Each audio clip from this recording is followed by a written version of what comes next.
Hello guys, how are you? What are you doing? I think you will be happy and you are enjoying your this corona lockdown period. So now guys, our physics subject is ongoing starting. तो हमारा physics का जो subject है उसके lectures भी आना शुरू हो जाएंगे और हमारा मैथ ऑलरेडी चल रहा है और फिजिक्स शुरू हो जाएंगे। इसके अलावा केमिस्ट्री और जो नीट वाले बच्चे हैं उनके लिए बायोलॉजी, तो इनके भी जल्द ही वीडियो लेक्चर्स आने वाले हैं। तो ये भी क्लासेस हमारे यहाँ रेगुलर अभी वीकेंड में शुरू होंगी। फिर उसके बाद में जैसे जैसे टाइम पास होगा तो फिर हम कुछ दिनों बाद में क्लासेस रेगुलर भी करना शुरू कर देंगे। तो अभी के लिए जो जैसे वीडियो आते जा रहे हैं आप अपने प्रॉपर नोट्स बनाइए। हर point to point each and every word का आप डिस्क्रिप्शन अपने वर्ड्स में उसका जरूर मेंशन करें और एक प्रॉपर नोट्स बनाएं और हमारे साथ हर वीडियो लेक्चर बड़े एकदम पोस्ट कर करके अच्छे से देखें और प्रॉपर नोट्स बनाएं। तो गाइस, हम अपना फिजिक्स सब्जेक्ट शुरू कर रहे हैं। ये नया सब्जेक्ट है हमारा और सब लोग जानते भी होंगे इस सब्जेक्ट को, जो कि पीसीएम या पीसीबी से है। बहुत इंपॉर्टेंट है और लोग इसको सबसे टफ सब्जेक्ट बोलते हैं। जेई में और नीट में जो रैंक या जो सिलेक्शन डिसाइड करता है वो ये फिजिक्स है। जिसको फिजिक्स आ गई उसका श्योर सिलेक्शन, जिसको फिजिक्स नहीं आती तो वो दो सब्जेक्ट के बेस पे सिलेक्ट होना उसका मुश्किल हो जाता है। तो देखो बच्चों, हमें पूरी फिजिक्स में ऐसा तो है नहीं कि पूरे में से पूरे क्वेश्चन करने हैं।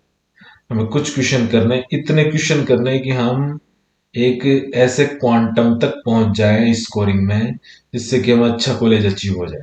बस यही जे मेंस और नीट का मेन पर्पज है कि आपको ऐसे अच्छे कॉलेज के अंदर आपका एडमिशन हो जाए, चाहे मेडिकल हो चाहे इंजीनियरिंग, ताकि आपके लिए इन फ्यूचर अपॉर्चुनिटीज ज्यादा हो और आपका करियर ब्राइट हो जाए। और हम सब भी, हमारी टीम भी आपके लिए यही शुभकामनाएं करती है कि हम जो मेहनत कर रहे हैं वो रंग लाए आप सबके साथ मिलकर के, और ये हमारी फैमिली धीरे धीरे बहुत एक्सपेंड हो और ताकि उन लोगों तक मदद पहुंचे जो कि फिनेंशियल वीकनेस की वजह से, फिनेंशियल इश्यूज की वजह से कोचिंग नहीं कर पाते हैं और उस अपॉर्चुनिटी को गवा देते हैं जो कि दूसरे बच्चों को मिल जाती है मोस्टली। तो हम शुरू कर रहे हैं हमारा नेक्स्ट सब्जेक्ट फिजिक्स, और फिजिक्स का हम इंट्रोडक्टरी लेक्चर शुरू कर रहे हैं। इसमें हम थोड़ा सा सिलेबस के बारे में डिस्कस करेंगे। तो जो सिलेबस है ऑलमोस्ट जेई और नीट का ऑलमोस्ट सेम है। तो फिलहाल मैंने अभी जेई मेंस का सिलेबस लिया है, लेकिन यही सब्जेक्ट, यही सिलेबस ऑलमोस्ट नीट का है, तो ज़्यादा डिफरेंस नहीं है। तो हम चलिए डिस्कस कर लेते हैं क्या है कैसा है। ये हमारा ऑनलाइन प्लेटफॉर्म है, तो ज़्यादा से ज़्यादा हमारे साथ सपोर्ट, हमें सपोर्ट कीजिए, ज़्यादा से ज़्यादा हमारे साथ जुड़िए, हमारी टीम के मेंबर बनिए, हिस्सेदार, हमारी टीम को ज्वाइन कीजिए और उन लोगों तक, उन बच्चों तक हमें एजुकेशन को पहुंचाना है जो कि due to financial weakness high, मतलब कोचिंगों की हाई फीस नहीं दे पाते हैं। तो उनके लिए प्लेटफॉर्म बनाया गया, बिल्कुल 100% आपको यहाँ सब कुछ फ्री मिलेगा, even test materials, video lectures, each and everything. So now we will expand our network day by day. We will increase it and we will process it. So now हम शुरू करते हैं हमारा फिजिक्स का syllabus part. तो देखो, physics में जो दो सेक्शन बना रखे हैं, एक सेक्शन ए है एक सेक्शन बी है। तो जो सेक्शन ए है वो थ्योरेटिकल है, पूरा क्या है, थ्योरी पे है, पूरा थ्योरी पे है। और इसका वेटेज जेई एडवांस मेंस और नीट इसमें 80% है। और हमें फोकस भी इसी पे करना है। 20% है जो हम आगे सेक्शन बी डिस्कस करेंगे उसमें आएगा। फिलहाल अभी देखते हैं। तो फर्स्ट चैप्टर है फिजिक्स और मेजरमेंट। तो ये चूंकि इंग्लिश में है, मुझे नोटिफिकेशन जो साइट पे जाके इंग्लिश में मिला, हिंदी में नहीं है, तो मैं इनका आपको बता देता हूँ। फिजिक्स को बोलते हैं भौतिकी, ये आप जानते भी होंगे, और मापन। तो इसमें कोई खास क्वेश्चन नहीं आएगा, बस एक आध क्वेश्चन आपको मिल जाएगा। तो वो यूनिट्स पे मिलता है और डायमेंशंस पे मिलता है। बस ये दो चीजें आपको अच्छे से आएंगी, बहुत इजी चैप्टर है। तो इजीली आप क्वेश्चन को कर लेंगे, बस इसमें कोई ज्यादा हाईफाई टेक्निक है नहीं। आपको डायमेंशन, हर फॉर्मूले की आपको डायमेंशन लिखना आना चाहिए, हर फिजिकल क्वांटिटी की डायमेंशन क्या होती है। तो सेकंड चैप्टर यहां से हमारे फिजिक्स, जिसे हम ओरिजिनल में फिजिक्स कहते हैं, और जहां से बच्चे डरते हैं, जिस फिजिक्स से डरते हैं वो सबसे खतरनाक फिजिक्स है, ये काइनेमेटिक्स यहां से स्टार्ट हो जाती है। ठीक है, लेकिन हम इसको इतना इजी बनाएंगे आपको पता भी नहीं चलेगा आप फिजिक्स पढ़ रहे हैं, और in very easy way you will understand each and everything. लेकिन मेरे आपको पता है मेरे जो लेक्चर्स होंगे वो सारी वीडियो सीरीज में होंगे, ऐसे सीरीज चेन चलती है। आपने एक इस चैप्टर का, किसी भी चैप्टर का एक भी वीडियो मिस किया तो अगले वीडियो आपको समझ में आना बंद हो जाएगा। तो ये कंपलसरी है मेरे हर वीडियो लेक्चर को अच्छे से बहुत बारीकी से एक एक सेकंड और एक एक वर्ड को नोट करना, तब जाके आपको ये सब समझ में आएगा। और जो हमारे साथ बना रहेगा, आई एश्योर यू कि वो डेफिनेटली 100% सिलेक्शन लेके जाएगा with good rank. So guys, B focus. तो यहां से फिजिक्स शुरू होती है, इसको बोलते हैं मैकेनिक्स। ये फिजिक्स की एक ब्रांच है, उसका पार्ट है मैकेनिक्स। और जो इंजीनियरिंग में जाएंगे वो मैकेनिकल इंजीनियरिंग में भी जाएंगे तो ये उसी का पार्ट है, इसको बोलते हैं यांत्रिकी, हिंदी में यांत्रिकी। तो इसके बारे में हम इसमें क्या डिस्कस करेंगे, हम इसमें मोशन डिस्कस करेंगे, ओनली मोशन। मोशन को हिंदी में बोलते हैं गति। तो इसमें गति डिस्कस करेंगे, सरल रेखा में गति, गति के 3 समीकरण आपने पढ़े होंगे, ऊर्ध्वाधर गति। तो हम इसमें सिर्फ गति डिस्कस करेंगे। ये आपने सुना होगा, एक बॉल को ऊपर फेंका, कितनी हाइट तक गई, या इसका वेग 0 हो जाता है, यहाँ ये जमीन पे आ गई। तो ये ऐसी प्रॉब्लम्स आपने 9th-10th में भी सॉल्व की होगी, और जो बच्चे 11th में ऑलरेडी पढ़ के आए उनके लिए तो कोई ज्यादा मुश्किल है नहीं। और जो 13th में है वो भी, जो अभी 13th में ड्रॉपर हैं वो हमारे साथ पढ़ना शुरू कर दें, वो ऑलरेडी पढ़ चुके हैं। बस उनको एडवांस लेवल तक चीजों को, कंसेप्ट को बहुत डीपली लेना है, डीपली समझ में आना चाहिए, ताकि आपको प्रॉब्लम पूछ क्या रहा है पता तो चले, पूछ क्या रहा है, क्या एग्जामिनर हमसे चाहता है। तो उसके लिए आपको कंसेप्ट को बहुत डीपली समझना होगा, तब जाके आपको हर प्रॉब्लम क्रैक हो जाएगी। अदरवाइज एक प्रॉब्लम आप कर लोगे, रट लोगे, सेकंड प्रॉब्लम आएगी, फिर आप उसमें फंस जाओगे। तो यदि कंसेप्ट क्लियर है तो चीजें क्लियर हो जाएगी, कंसेप्ट क्लियर नहीं तो चीजें मिसमैच होंगी, डाटा हमेशा आपका गड़बड़ाता रहेगा। तो इसमें काइनेमेटिक्स जो है, इसके अंदर हम सिर्फ गति की, काइनेमेटिक्स को गति की बोलते हैं हिंदी में, और एग्जैक्ट वर्ड क्या है आप एनसीईआरटी से इसका ट्रांसलेशन कर लेना, गूगल सर्च कर लेना। तो इसके अंदर हम इसको पढ़ने से पहले कुछ मैथमेटिकल पोर्शन होता है इसके अंदर, वो हम उसके वीडियो लेक्चर्स पे अपलोड करेंगे। तो जो बच्चे नीट के उनको प्रॉब्लम होती है, जो ऑलरेडी मैथ के बच्चे हैं उनको इसमें कोई प्रॉब्लम नहीं होती, वो ऑलरेडी मैथमेटिक्स में उनको अच्छे से डिटेल से पढ़ते हैं। बट जो नीट वाले बच्चे हैं उनके लिए हम क्या करेंगे, इस मैथमेटिक्स को अलग से पढ़ाएंगे, जिसमें कि वेक्टर हो गया, वेक्टर एडिशन हो गया, सब्ट्रैक्शन हो गया, जीरो वेक्टर हो गया, स्केलर वेक्टर प्रोडक्ट्स हो गया, यूनिट वेक्टर हो गया, रेजोल्यूशन ऑफ ए वेक्टर। तो ये वेक्टर जो है इसको हम अच्छे से पढ़ेंगे इधर, ये मैथ का पोर्शन है। प्लस इसमें एक डिफ्रेंशिएशन भी है जो शायद यहाँ मेंशन है नहीं, हम डिफ्रेंशिएशन भी इसमें कवर करेंगे। तो जो नीट वाले बच्चे हैं ताकि उनके लिए इजी हो जाए, तो ये मैथ फिजिक्स शुरू करने से पहले आनी चाहिए, वरना आगे बहुत प्रॉब्लम हो जाएगी। तो इस basic mathematics for to deal with physics, तो हमें मैथ्स में एक तो हमें वेक्टर पढ़ना है और एक ट्रिगोनोमेट्रिक फंक्शन। तो ये दोनों इंपॉर्टेंट है, प्लस एक डिफरेंशिएशन। ये 3 चैप्टर मैथ के हम उतना पढ़ेंगे जितना हमारे फिजिक्स में यूज में आएगा। बाकी जो बच्चे मैथ में है, मैथ वालों को प्रॉब्लम नहीं है, ये डिटेल में आएगा। लेकिन जो बच्चे, मतलब हम फिजिक्स शुरू करेंगे तो जो बच्चे नीट में उनको प्रॉब्लम होती है, ये क्या चीजें होती हैं, तो इनको हम इधर उस पोर्शन को यूज करेंगे जो हमारे फिजिक्स में काम आएगा। तो ये फिजिक्स शुरू करने से पहले ये मैथ, हम बेसिक मैथमेटिक्स पढ़ेंगे। उसके बाद में काइनेमेटिक्स में हम क्या पढ़ेंगे, गति, गति के टाइप, गति के प्रकार, उस पर प्रॉब्लम्स, पोजीशन टाइम, स्थिति समय ग्राफ, ठीक है, वेग चाल, ये सब आप नाम सुने होंगे, ये सब यहाँ उसी को एडवांस लेवल में उसी का एप्लीकेशन है। जो आप 9th-10th में पढ़ते हैं, और कुछ हाई फाई टेक्निक कुछ भी नहीं है, बस उसी को घुमा फिरा के आपसे पूछेगा। आपको चीजें क्लियर है तो आप इजीली सोल्व कर पाएंगे, चीजें अनक्लियर है तो आपको छोटी प्रॉब्लम भी बहुत टफ लगेगी, इवन क्वेश्चन हिलेगा भी नहीं, जबकि क्वेश्चन में कुछ भी नहीं होता, देखते ही आंसर बनना चाहिए। तो ये फर्स्ट चैप्टर हो गया गति की, सिर्फ इसमें हम गति के बारे में बात करेंगे। अगला चैप्टर लॉ ऑफ मोशन, गति के नियम। ये चैप्टर है, अभी हम ऊपर जो प्रीवियस चैप्टर था उसमें गति के बारे में पढ़ रहे थे, गति किस वजह से हो रही है वो नहीं पढ़ रहे थे हम। यहाँ किस, इस गति का रीजन क्या है, कोज, कारण। तो गति किस वजह से होती है, गति होती है फोर्स की वजह से। तो हम यहाँ पढ़ेंगे फोर्स और inertia, Newton first law, motion, momentum, Newton का प्रथम नियम। ठीक है, इनर्शिया को बोलते हैं जड़त्व, फोर्स को बल बोलते हैं, आपको पता होगा। मोमेंटम को संवेग बोलते हैं। इन चीजों के बारे में हम यहाँ अच्छे से देखेंगे। न्यूटन सेकंड नियम, न्यूटन का दूसरा नियम, इम्पल्सेस, आवेग। अब संवेग और आवेग दोनों एक से लगते हैं, है कि नहीं, लेकिन दोनों अलग अलग चीजें हैं, ये डिस्कस करेंगे हम। न्यूटन का तीसरा नियम, ये 10th में आप पढ़ चुके हैं इनके बारे में ब्रीफली, यहाँ हम पढ़ेंगे इनका बहुत डीपली। वहां ब्रीफली पढ़े, यहाँ डीपली पढ़ेंगे। ठीक है, law of conservation of linear momentum, संवेग लीनियर को बोलते हैं रैखिक।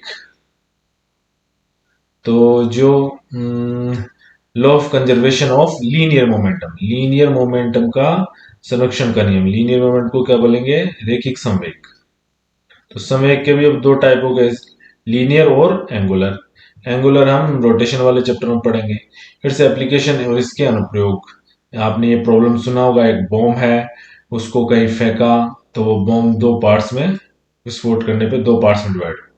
तो इसमें क्या होता है, इसका सेंटर ऑफ मास का जो संवेग होता है जो सेम रहता है। तो ये प्रॉब्लम्स में करेंगे, संवेग से रिलेटेड प्रॉब्लम्स है।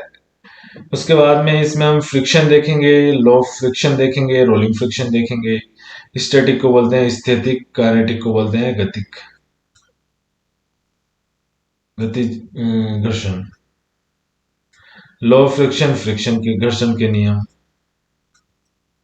तो इस पर बड़ी अच्छी खासी प्रॉब्लम, और यहीं से लोगों को प्रॉब्लम होना शुरू हो जाती है, जो फिजिक्स पढ़ने यहीं से हो जाती है शुरू। रोलिंग फ्रिक्शन, तो फ्रिक्शन तुम सोचते हो कि हमेशा गति को अपोज करता है, हम जा रहे हैं, ये हमारा व्हील है, तो फ्रिक्शन की वजह से टायर खराब हो जाते हैं, तो सोचते हैं कि फ्रिक्शन क्या करता है, हमेशा नुकसान ही करता है चीजों का। लेकिन ऐसा नहीं है, एक्चुअल में क्या है, इस फ्रिक्शन की वजह से ही आप इस सरफेस पे चल पा रहे हैं, अदरवाइज ये पॉसिबल ही नहीं। यदि फ्रिक्शन या ना होता तो इस पर हमारा चलना, इस फर्श पर नॉट पॉसिबल, हम चल ही नहीं पाते, फिसलन के कारण स्लिप होते रहते। फिर हम यूनिफॉर्म सर्कुलर मोशन पढ़ेंगे, इसमें सेंट्रीपिटल फोर्स, अभिकेंद्रीय बल, और इसके यूज देखेंगे। तो हम यहाँ क्या देखेंगे, रीजन, कोज, गति क्यों हो रही है, और इधर हम सिर्फ गति देख रहे थे। देखो यूनिफॉर्म सर्कुलर मोशन इसमें है, और इसमें क्या है, डायनेमिक्स। डायनेमिक्स का मतलब, डायनेमिक्स क्या हो गया इसके, इसको बोलते हैं काइनेमेटिक्स, इसको बोलते हैं डायनेमिक्स। डायनेमिक्स में हम क्या करते हैं, इसके फोर्स जो है, फोर्स उसका एनालिसिस डायनेमिक्स में होगा। और जो ये काइनेमेटिक्स है, फोर्स का रिजल्ट यानी बल का जो परिणाम है, उसका रिजल्ट यहाँ, बल का परिणाम क्या है, गति। तो गति, सिर्फ यहाँ गति फोकस होगी, और इस वाले चैप्टर में इसको डायनेमिक्स भी बोलते हैं।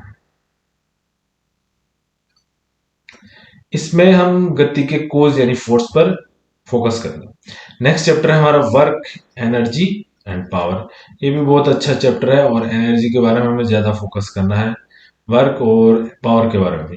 तो इसमें छोटे छोटे कंसेप्ट है, content force, variable force, kinematic, potential energies, गतिज ऊर्जा, स्थितिज ऊर्जा, ये आप सुने भी होंगे पहले वर्ड। कार्य ऊर्जा पर में, ठीक है। तो इन सब चीजों को हम इधर डिटेल से देखेंगे। पोटेंशियल एनर्जी, स्थितिज ऊर्जा, स्प्रिंग की स्थितिज ऊर्जा, conservation of mechanical energy. Mechanical energy क्या हो जाएगी, यांत्रिक ऊर्जा। यांत्रिक ऊर्जा का संरक्षण क्या नियम होता है, और कंजर्वेटिव संरक्षी बल, नॉन कंजर्वेटिव असंरक्षी बल, इनको भी देखेंगे क्या होते हैं ये। तो यहाँ हम वर्क, एनर्जी और पावर के बारे में डिस्कस करेंगे। उसके बाद नेक्स्ट है रोटेशन मोशन। इसको बोलते हैं घूर्णन गति। कोई चीज घूम रही है तो उसको बोलते हैं घूर्णन गति। तो इसमें हम पढ़ेंगे सेंटर ऑफ मास, ये बहुत इंपॉर्टेंट है घूर्णन गति के लिए। टू पार्टिकल्स का, मल्टीपल पार्टिकल्स का। टू पार्टिकल्स बोलते हैं दो कण निकाय, दो कण। सेट सिस्टम को बोलते हैं निकाय। ये ध्यान रखना, निकाय वर्ड्स आपको एनसीईआरटी और बुक्स में मिल जाएगा। सेंटर ऑफ मास है रिजिड बॉडी। रिजिड बॉडी क्या बोलते हैं? दर्द पिंड। अब दर्द पिंड क्या होता है डिटेल से पढ़ेंगे। Basic concept of rotation motion. Rotation motion घूर्णन गति के आधारभूत सिद्धांत क्या है उनके बारे में पढ़ेंगे। A moment of a force, बलागुण क्या होता है इसके बारे में पढ़ेंगे। ठीक है। और कंजर्वेशन ऑफ, अभी हमने पढ़ा था कंजर्वेशन ऑफ लीनियर मोमेंटम, यानी रैखिक संवेग का संरक्षण। यहां हम पढ़ेंगे कोणीय संवेग का संरक्षण। कुछ समझ में आ रहा है? ठीक है। तो ये चीजें इसमें कवर होंगे। उसके बाद में simple geometric objects, parallel and perpendicular axis theorem and their application, rigid body rotation equation of rotational motion. तो रिजिड बॉडी रोटेशन इक्वेशन हम देखेंगे, जैसे कि सरल रेखा में गति के 3 समीकरण होते हैं, ऐसे ही घूर्णन गति में भी घूर्णन गति के भी कितने होते हैं? 3 समीकरण होते हैं, वो हम देखेंगे इसके अंदर। दूसरा है गुरुत्वाकर्षण। तो ये हमारे मैकेनिक्स का लास्ट चैप्टर है और ये सबसे इजी है। जो भी पूरी ताकत लगेगी फिजिक्स की, और जिसे एक्चुअल में फिजिक्स डील करते हैं, और जो सबसे टफ पोर्शन होता है और जिससे डरते हैं, वो है हमारा सेकंड चैप्टर से लेके 5th चैप्टर तक। और हम इनको इधर इस स्टाइल से पढ़ेंगे कि ये चैप्टर आपको आ भी जाएंगे और बिल्कुल इजी वे में सारे फ्लो में ये चीजें, और सबसे पहले पढ़ेंगे भी इनको, क्योंकि इनसे जो 11th का पोर्शन है वो थोड़ा टफ है रादर देन 12th का पोर्शन इजी मिलेगा, 11th का हार्ड है, हल्का सा हार्ड है, ज्यादा नहीं। तो हमें 11th पे पहले फोकस करना है, और इसका वेटेज भी ज्यादा है, समझ रहे हैं?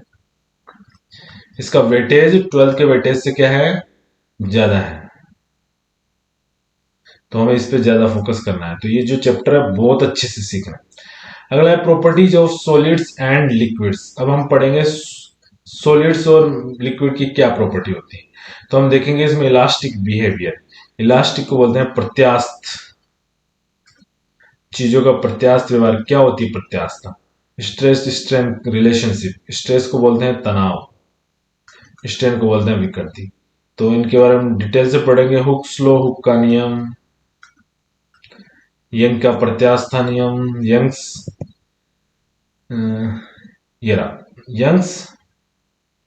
तो गुरुत्वाकर्षण हो गया यंग्स यंग मॉडुलस इसके अंदर, और इनका प्रत्यास्था नियम। इसके अलावा आपको Pascal, Young's modulus, bulk modulus, और modulus of rigidity. Modulus of rigidity, bulk modulus, ये जनरली गैसेस जहां होती है वहां इसका यूज होता है। और pressure due to a fluid column, एक द्रव स्तंभ है उसके कारण दाब। तो अभी ये जो बच्चे हिंदी मीडियम में थोड़ा दिक्कत हो रही होगी, बाकी मैं लिख रहा हूँ, लेकिन जब हम चैप्टर पढ़ेंगे तो इजीली सब समझ में आता जाएगा। इसमें हम फ्लूइड की विस्कोसिटी देखेंगे, स्टोक का नियम देखेंगे, टर्मिनल वेलोसिटी, सीमांत वेग। ये इसमें इंपॉर्टेंट टॉपिक है भैया, स्टार मार्क कर लेना। ये अच्छे से पढ़ेंगे। Streamline, turbulent flow, Reynold number क्या होता है? बर्नौली की पर में बर्नौली सिद्धांत और इसका अनुप्रयोग। सरफेस एनर्जी को बोलते हैं तनाव, सरफेस एनर्जी, सरफेस टेंशन। ठीक है। पृष्ठीय तनाव, पृष्ठीय एनर्जी, पृष्ठीय ऊर्जा। एंगल ऑफ कांटेक्ट, संपर्क कोण, एप्लीकेशन ऑफ सरफेस टेंशन, पृष्ठीय तनाव का अनुप्रयोग, ड्रॉप्स, बूंदे, बबल्स, बुलबुले, कैपिलरी राइस। जो कैपिलरी ट्यूब होती है वो राइज करती है, वैसी प्रॉब्लम हम यहाँ डील करेंगे। अगला है थर्मोडायनेमिक्स, ऊष्मागतिकी। इसमें हम प्रथम नियम देखेंगे, द्वितीय नियम देखेंगे और उसके अनुप्रयोग देखेंगे। उसके बाद में काइनेटिक थ्योरी ऑफ गैस, गैसों का अणुगति सिद्धांत।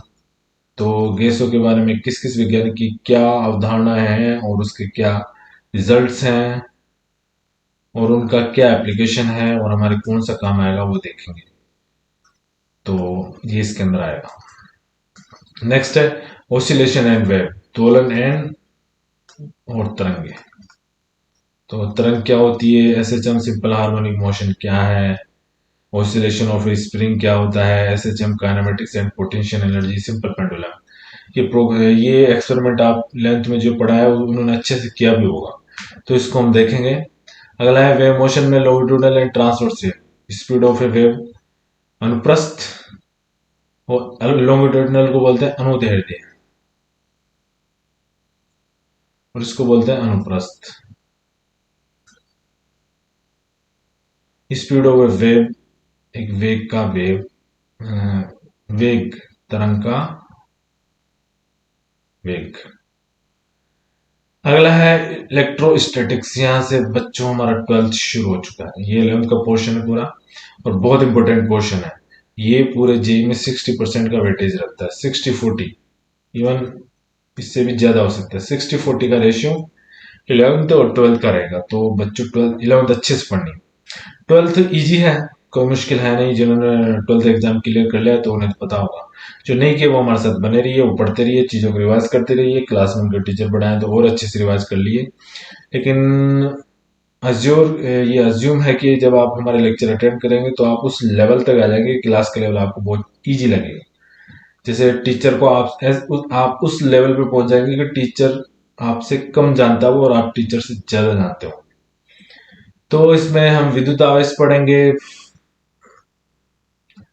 इलेक्ट्रिक फील्ड, विद्युत क्षेत्र के बारे में पढ़ेंगे, क्या होता है विद्युत क्षेत्र, विद्युत फ्लक्स के बारे में पढ़ेंगे, क्या होता है ये विद्युत फ्लक्स, है कि नहीं। और पॉइंट चार्ज क्या होता है, बिंदु आवेश, इलेक्ट्रिक डायपोल, विद्युत द्विध्रुव, सिस्टम ऑफ चार्जेस, आवेश का निकाय, इन चीजों के बारे में हम इसमें डिटेल से पढ़ेंगे। इक्विपोटेंशियल सरफेस, समविभव सतह या पृष्ठ। अगला है करंट इलेक्ट्रिसिटी, विद्युत धारा। देखो करंट को बोलते हैं धारा और इलेक्ट्रिसिटी को विद्युत। विद्युत धारा के बारे में पढ़ेंगे, क्या है ये इलेक्ट्रिसिटी, करंट वेलोसिटी क्या है, ओम्स लॉ क्या है। और इलेक्ट्रिक जो ओम्स लॉ आपने 10th में पढ़ा उसी का एक्सटेंसिव, उसी का डेप्थ में हम यहाँ पढ़ेंगे। रेजिस्टेंस क्या है मटेरियल्स का, वीआई, वीआई को क्या बोलते हैं, वोल्ट, आई को एम्पियर, आई क्या है यहाँ धारा, वी क्या है वोल्टेज। तो वोल्ट और धारा के बीच में जो ग्राफ है, वी यहाँ वोल्टेज यानी विभव, विभव और धारा के बीच में ग्राफ, तो वो देखेंगे क्या है क्या नहीं। ओम्स, नॉन ओम, ओम और नॉन ओम, अन ओम कंडक्टर्स, चालक। तो ये सब चीजें यहाँ डील करेंगे। कुछ सेल्स, बैटरीज, उनके बारे में भी हम देखेंगे। व्हीट स्टोन ब्रिज ये इंपॉर्टेंट है, इसका प्रैक्टिकल भी है जो आपको मीटर ब्रिज बोलते हैं, potentiometer principle and its application, तो ये प्रैक्टिकल है, ये देखेंगे।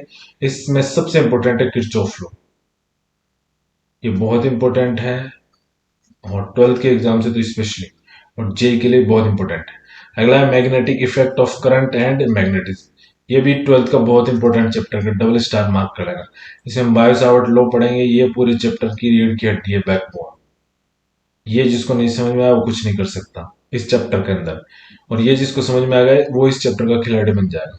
बाकी करंट लूप ये सब, क्योंकि हर जगह हम इसी को घुमा फिरा करके इसी का एप्लीकेशन लेते रहेंगे। इसमें साइक्लोट्रॉन हुआ, इलेक्ट्रिक फील्ड्स, मैग्नेटिक फील्ड्स हो गई, तो ये चीजें इसमें देखेंगे। अगला है magnetic induction and altering currents, currents को मैं चेंज करूँ तो मैग्नेटिक फील्ड, धारा को मैं बदलूं तो मैग्नेटिक फील्ड में क्या चेंज होगा, तो इसमें हम फेराडे लॉ पढ़ेंगे, आईएमएफ पढ़ेंगे, जो जनरेटर बिजली कैसे बनती है सब इसके अंदर आ जाएंगे। अगला है इलेक्ट्रोमैग्नेटिक वेव्स, विद्युत चुंबकीय तरंग, इसमें से आपको एक या दो क्वेश्चन मिल जाएंगे।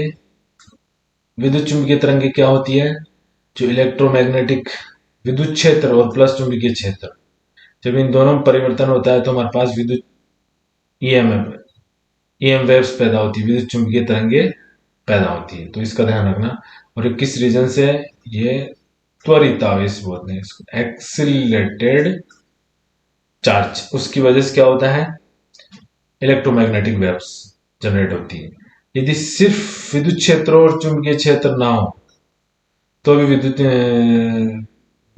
ये विद्युत चुंबकीय तरंग पैदा नहीं होगी। अगला है ऑप्टिक्स, प्रकाशिकी, आप 11th 12th में अच्छे से पढ़ के आए हैं, बस उसी का थोड़ा डीपली है। ये बहुत इजी चैप्टर है, इजी है, स्कोरिंग चैप्टर है। रिफ्लेक्शन, अपवर्तन, अपवर्तन, अपवर्तन, परावर्तन, पूर्ण आंतरिक परावर्तन, TIR, ये सब चीजें आप ऑलरेडी पढ़ चुके हैं। बस उसी को हम थोड़ा एक लेवल देंगे, हर चीज को डेप्थ में पढ़ेंगे और कंसेप्ट तैयार करके अच्छी अच्छी मतलब पूरी बेस्ट प्रॉब्लम्स आपको सॉल्व करके जानी है फिजिक्स की। तो इसके बाद में ये था, इसके दो पार्ट हैं। एक पहला चैप्टर है किरण प्रकाशिकी और दूसरा है तरंग प्रकाशिकी, ये ध्यान रखना। तो ये तरंग प्रकाशिकी है, बच्चों को थोड़ा हार्ड लग रहा है क्योंकि इसमें थोड़ी इमेजिनेशन, आपको इमेजिनेशन इस पे थोड़ा मेहनत करनी पड़ेगी। जिसकी इमेजिनेशन यहाँ ठीक बन जाएगी वो वेव ऑप्टिक्स को समझ जाएगा, जिसकी नहीं बनेगी वो हमेशा कंफ्यूज रहेगा, वो रट्टाफिकेशन लगाएगा, फिर उससे कुछ भी नहीं हो सकता। तो इसमें ध्रुवण पढ़ेंगे, resolving power of microscope, Huygens principle, wave front, तरंगाग्र क्या होता है, वेव फ्रंट को क्या बोलते हैं, तरंगाग्र,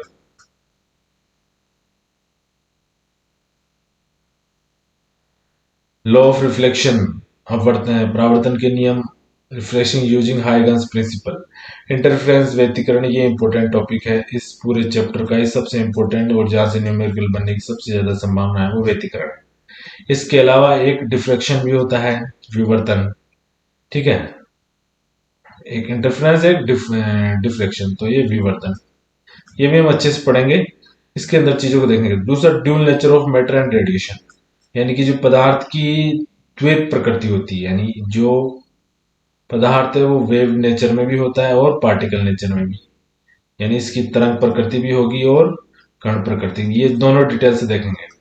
इसका उल्टा भी होगा, जो तरंग है उसकी पदार्थ प्रकृति भी होती है और दूसरी फोटोन, ठीक है। तरंग एक मास के रूप में भी बन जाएगा, कैसे इसमें देखेंगे, और मास तरंग में भी बनता है पार्टिकल्स में भी। तो कैसे क्या नेचर है ड्यूल नेचर ऑफ रेडिएशन, ये हम देखेंगे इसके अंदर क्या है क्या नहीं। उसके बाद देखते हैं एटम्स एंड न्यूक्लियाई, ये इसमें से कुछ पोर्शन आपको केमिस्ट्री में पढ़ने को मिलेगा, बाकी हम यहाँ फिजिक्स के पॉइंट ऑफ व्यू से पढ़ेंगे।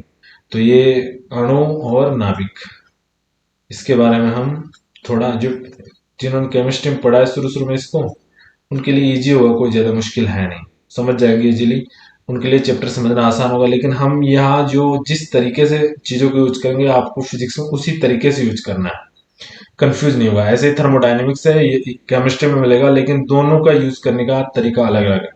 तो कंफ्यूज मत होना बच्चों, दोनों चैप्टर चीजें एक से लगेंगी लेकिन दोनों एक्चुअल एप्लीकेशन अलग अलग होगा, क्योंकि हमारे यहाँ सिस्टम, निकाय जो है वो बहुत इंपॉर्टेंट है पूरी फिजिक्स के अंदर।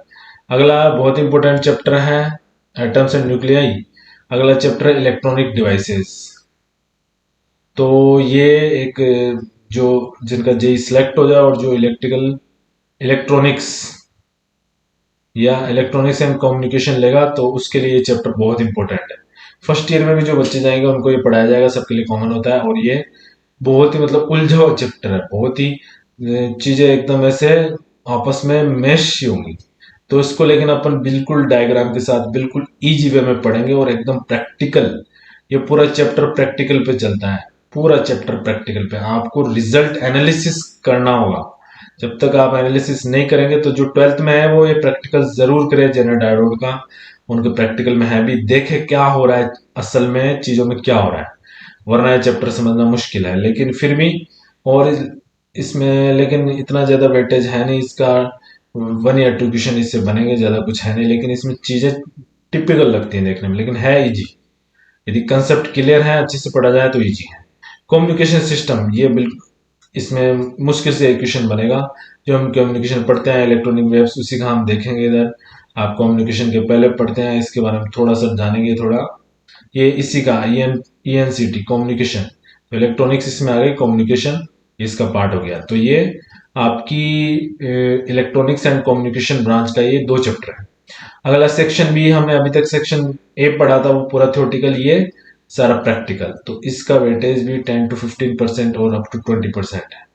तो इसमें जो ट्वेल्थ में है वो ऑलरेडी इन एक्सपेरिमेंट 11 12 में करके आ चुके हैं, इनके बारे में हम आखिर में बिल्कुल जब एग्जाम बिल्कुल करीब होगा उसके कुछ दिनों पहले हम इसकी एक पीपीटी इसकी एक क्लास लेंगे, उसके अंदर इन सबको कवर कर देंगे।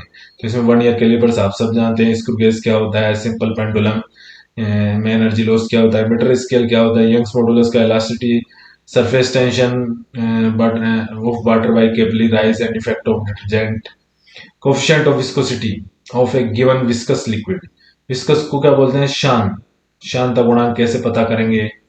तो इन सब का एक बार हम प्रैक्टिकल्स देख लेंगे कैसे क्या होता है। कूलिंग कर्व कैसे प्लॉट करने हैं देखना है। शीतलन curve, speed of sound in air, जो ध्वनि की आवाज है एट रूम टेम्परेचर, उस रेजोनेंस टू में उसका क्या इफेक्ट है, वो सब देखेंगे। अनुनाद ट्यूब, अनुनाद नलिका, तो ये सब क्या है, इन सब चीजों को देखेंगे। स्पेसिफिक हीट, इन सब के एक बार इन सब का ओवरव्यू लेंगे। तो गाइस ये हमारा इंट्रोडक्टरी लेक्चर था। नेक्स्ट लेक्चर हम शुरू करेंगे हमारा फर्स्ट चैप्टर जो कि डायमेंशन वाला है, उससे हम हमारी फिजिक्स शुरू करेंगे और बाकी धीरे धीरे हम आगे बढ़ते जाएंगे। इजी आप हमारे साथ बने रहिए, हमारे साथ जुड़िए और हमारे साथ सीखते रहिए। और बिल्कुल हम आपको फ्री में मटेरियल प्रोवाइड करा रहे हैं, बिल्कुल सब कुछ फ्री है। आप हमारे साथ देखिए और बिल्कुल एक्चुअल एनवायरनमेंट है।